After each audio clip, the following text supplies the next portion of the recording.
Part 3, finding the true self, that's that capital S self. How does Jung approach therapy? So first off, the purpose of therapy in the Jungian trial, different from Adler, different from Freud. He says the purpose is to find the true self that's influenced by the personal and collective unconscious, so that if that's the goal, that's what we have to discover, the personal unconscious and the collective unconscious to emerge within us and be connected. On the previous slide, I neglected to talk about the things that were on the right, so I'll make sure and catch them at the end. So ego differentiation and individuation are what he would call his processes, and let's look at his model of the self in this sort of circular sort of a way. On the outside, this is the world on the outside here, and on the far outside is our persona, the mask we wear. And then we have our ego, who's helping us to adapt to the world, helping us know what mask to wear, balance out priorities, and also making sure that inappropriate shadow factors aren't bursting through into the persona, so kind of, guarding the gates of the unconscious. So shadow exists then just beyond in this unconscious realm. Anima and animus exist within here. And we can have this personal unconscious and the collective unconscious both impacting these areas. And the true self, capital S, exists way at the center, the seed of who we truly are. We might say our soul or our spirit, or the one that contains the richness of our being without time. So how does ego differentiation work? It's the process during which the ego determines what will and won't emerge. All right, that's what determines who we become. We differentiate by allowing certain things and preventing others. We don't begin life that way. We're born as a unified whole. There's none of this disconnect in a newborn. But based on feedback from our outer world that tells us what we need to do to survive in this world, then things develop unevenly. Some things come out strong and others never emerge. And the ego, as you can see here, is the mediator, strengthening the differences between persona and shadow.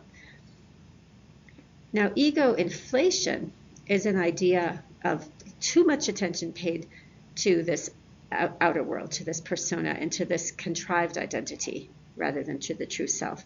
And this is mostly when people are finding their identity. It's most likely in youth, for example, or early adulthood, when we're still figuring things out. Sometimes in later adulthood, ego is still at the center. That is, the one who's navigating the external world, and that's what's determining who that person is. And it's big because it's not recognizing the impulses of shadow that we all have. So it might be sort of bold and like egotistical is what this is linked to. And so this person is saying, well, I would never do something like that, thinking he's better. Or not reconciling that we all have anima and animus influences. So not recognizing this unconscious that we all share. That's what we mean by ego inflation of this identity in the external world. A healthy ego, then, by contrast, views self in relation to larger humanity. And because he's seeing that we all have shadow influences and archetypes and collective unconscious influences, we might see humor. Person would be very honest with himself and honest with others, and that allows him to laugh at himself or herself. The person is humble, not proud. He recognizes we're all kind of the same. And he accepts these collective influences, accepts the arising of emotion, doesn't try to push it back. Doesn't mean he flies off the handle. He just allows it, allows herself to be part of the larger humanity. So here's a little more about ego inflation. If the ego is too strong, too much of a barrier, then this person might be over-attentive to who they think they are. And so then they would reject information from the collective, like if they did have a synchronous experience or a dream, they would reject all that. And also rejecting even that there's a collective influence. They're just feeling, all I am is this individual person walking in the skin. This is it. But usually, if you're too much in your ego, you're not going to be happy in your life. You're going to have job burnout. You're going to be dissatisfied. Your relationships might not feel very genuine or deep.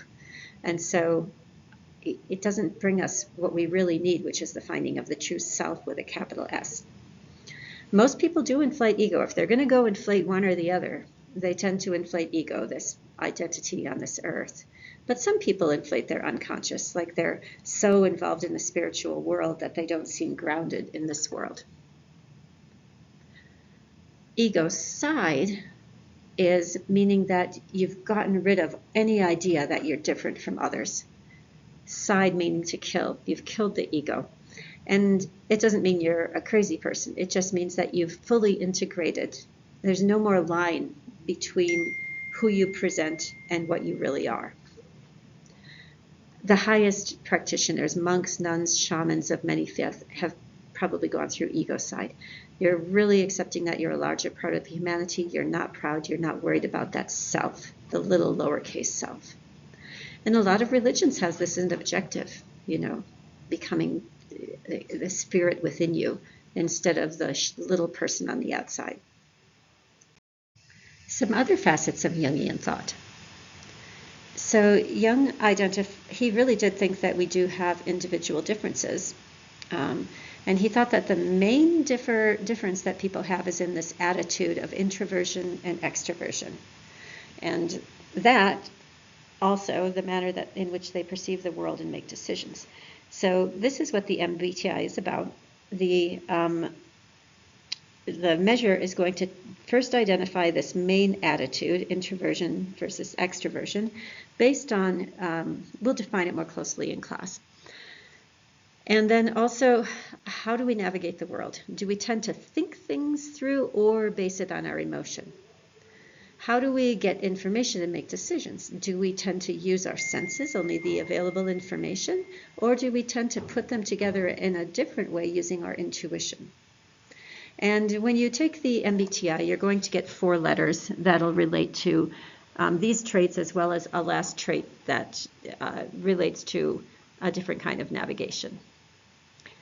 Adaptation, Jung says the unconscious has a role in healthy maturity, so it has to be explored. We have to adapt to that.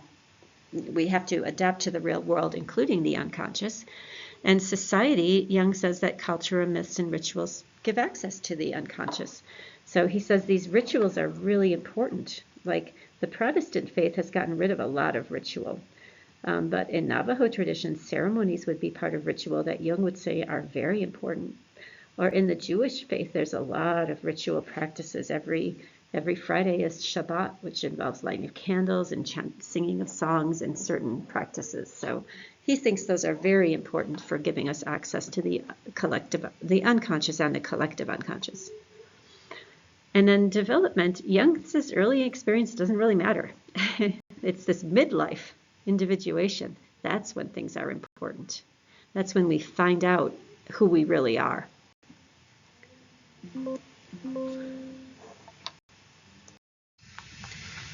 So the MBTI, the Myers-Briggs Type Inventory, is the measure that was created based on Jung's ideas. Jung himself did not create the inventory, and it's a self-report scale that is copyrighted. So the official one is copyrighted, and we don't have access to it in here, but we do have prototypes or examples, different measures that are less validated that we use to see what the test is about. So when you take your test, you're going to get information, 4 letters. That's to tell you, that's ostensibly defining what your personality is based on these aspects that Jung deemed important. And so what you'll find is that the first letter you get will be either an I or an E, and that relates to your fundamental attitude, whether you're fundamentally introverted or extroverted. And we'll look in a little while at how this is defined. Sometimes it's defined a little differently than we think about it. The next letter you'll get will be either a T or an F, and it's based on whether your primary decision making is based on thinking a problem through, T, or using your emotion, your feeling. These are called rational functions because they're resulting in actual behavior. It's your decision making. And so it's not off in the sky somewhere, so that's why it's called rational. The irrational are how you take in information. So you're not thinking about it as much. You're just interpreting information in your environment. And so that's considered irrational, or your perceiving function. And on what basis do we gather and interpret information? Do we tend to interpret the world around us through our intuition or through our sensing? And you'll see either an S or an N at this level. The N is actually just referring to this intuiting. Since we've already used up the I, we have to go to the next letter. And then finally, this auxiliary function. And this is your preferred way of dealing with the external world. So dealing with people and the demands of your job and just living in a social environment. And so if you're an introvert, you may or may not reflect you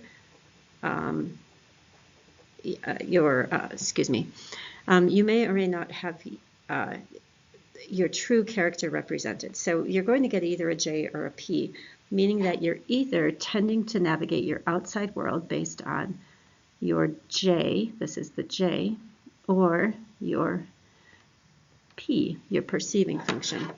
And so if you're an extrovert, that means that there's not a difference between your internal and external world. And so your J or P will be the same, will also be your dominant function. But for introverts, if you have either a J or a P, it's talking about your auxiliary function, meaning that you don't show your dominant function outwardly unless it's really important to your inner world.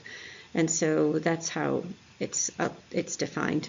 We can talk about this a little bit more, but it's just how you navigate your world. Do you tend to use your, whatever your function is here, your T or F, or do you tend to use whatever your function is in your perceiving, your S or your N? So a little complex, we'll talk about it more in class. So how do we get into this unconscious? Remember, as Jung says, is the important part of our later years. And one way is through dreams, just like Freud. And that dreams help the unconscious. Remember, the true self is largely unconscious, and the dreams help the self claim their role and challenges ego inflation. And so similar to Freud, he focuses on dreams and symbolism into self-understanding. But unlike Freud, he gives a place to the collective unconscious. He says our dreams are not just coming from that personal unconscious, but they're coming from the collective. And they're balancing ego, which navigates the outside world, balanced with this spiritual or inner world. And so he doesn't focus on childhood. So Freud's really focused on childhood. There's that etiology coming out. And why is it helpful? Because according to Jung, dreams allow our unconscious to serve as a creative ally, working with us to reunite the collective unconscious, personal, unconscious, and conscious into one being, again, the true self with a capital S. And it also helps to resolve complexes. These emotions and triggers emerge, and since they can lead to maladaptive behavior, resolving them through dream therapy, talking through the things that emerge, can be helpful. And he also talks then about complexes. And complexes are just like core patterns. Patterns meaning there are many different points on them. Core patterns of emotions, memories, perceptions, and wishes in the personal unconscious, organized around a common theme like power or status. And since they operate autonomously on their own without our conscious calling them up, they interfere with the intentions of our will. They get in our way, disturbing our memory and our conscious performance. And so it's sort of like you have every intention to go home and do your schoolwork right away. And then something usually stemming from the archetype, so maybe something related to your family or your need for power or something that challenges, you feel like you've been cheated, and it arises outside of your conscious intention, and then it activates a whole network of associations that might be emotions, different memories come up, different longings, and all of a sudden you're not getting your work done because this complex emerged and took over your brain out of your control. And that's why it's good to get rid of those complexes. And complexes tend to exist for a long time until we work through them. And so you might find in your own life that there are repeat themes. Like maybe you always get romantically involved with the same sort of person, the same dynamic, run into the same trouble. Jung would say this is due to a complex of emotions that hasn't been resolved, hasn't been examined, hasn't been resolved. And so it can cause troubles in our lives. So this is a representation of Dr. McManus of Jung's work. So suggesting that our family exists with us both in our ego, we're aware of it, and in our personal unconscious. And our family brings out these collective unconscious, these archetypal motivations, but they all become interconnected in our mind. Ego, the importance of them stemming from the collective unconscious, our awareness of them stemming from this ego, the conscious state, and then the personal unconscious with these hidden sorts of things.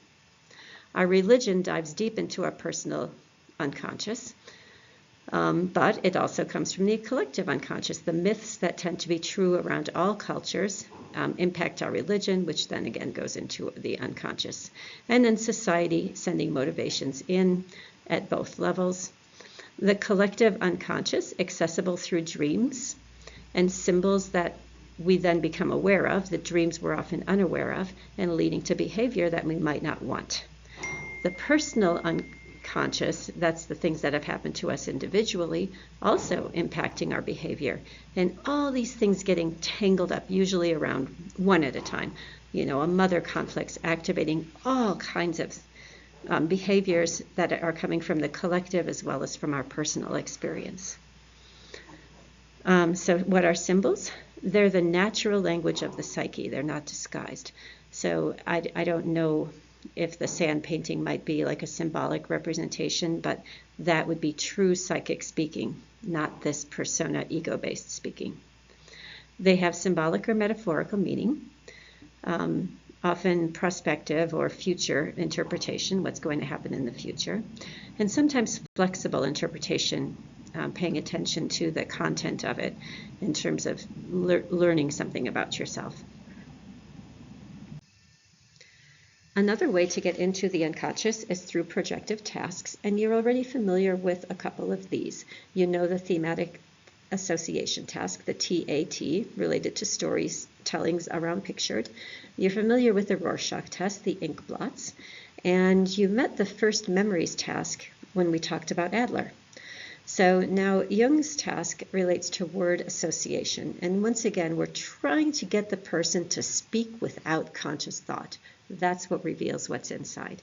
And so all this is tasks are read to a client who responds with the first thing that comes to mind. And so as these go on, there's usually 100 words. And after a while, initially the person might be thinking about what to say, but after a while, they're just going to say the first thing that comes to mind, which is tending to reveal unconscious, maybe complexes or other unconscious motivations.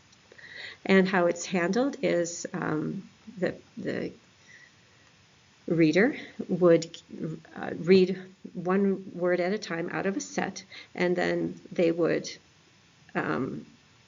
set that they've chosen to elicit certain responses. And as the client speaks, or as the individual speaks, they would write down the responses, and then they would wait, a silent count to 10, in case the person has something more to say. And then after all 100 words are done, they would take some words that maybe they've identified as possibly troubling to the client and reread them to see if the response changes. And I already answered the question, how could it reveal problems if it relies on language, which is a conscious process? And that's because as we get on with this boring task, we start to let go of our conscious thoughts and just our unconscious can emerge. It's coded something like this. First off, time is noted, and the longer it takes someone to respond, those are the cards we might want to use again. We then code them based on content. So if there are opposites, for example, if the word that's given is good and the person says bad, or head and the person says tail, it may be that the person is struggling to stand up for oneself, or maybe they are standing up. Maybe they're being strong lately and finding good balance. And women who are abused tend to give fewer of these opposites. So it's representing that you're opposing something. If they are just associations, like the word is blue and the person says green, that represents a personality that tends to be agreeable, not muddy the waters, tend to seek harmony, tend to seek peace. If they're just descriptors, like the word is water and the person says lake, maybe they're objective, a little bit detached from their emotions. If they're predicates, for example, one depends on the other, the person says marriage and the response is forever, there might be a lot of judging involved. And if there's a lot of repetition, similar themes coming up over and over, then there's maybe repression, and that's something worth investigating. When you're doing this, you want to allow the implications to emerge, not force the patterns. So if you're giving it to somebody else, you want to not tell them what it means, just point things out and allow the conversation to flow. So one thing you might think about writing about is complexes. Are you aware of any triggers, especially if they relate to archetypes, that seem to send off like reactions in multiple areas of your being, your emotions, your thoughts, maybe, spiritual things coming up and they get you tangled and distract you from your work? And see if you can draw, any kind of a map of it. That might be just one idea for what you might do in your journal.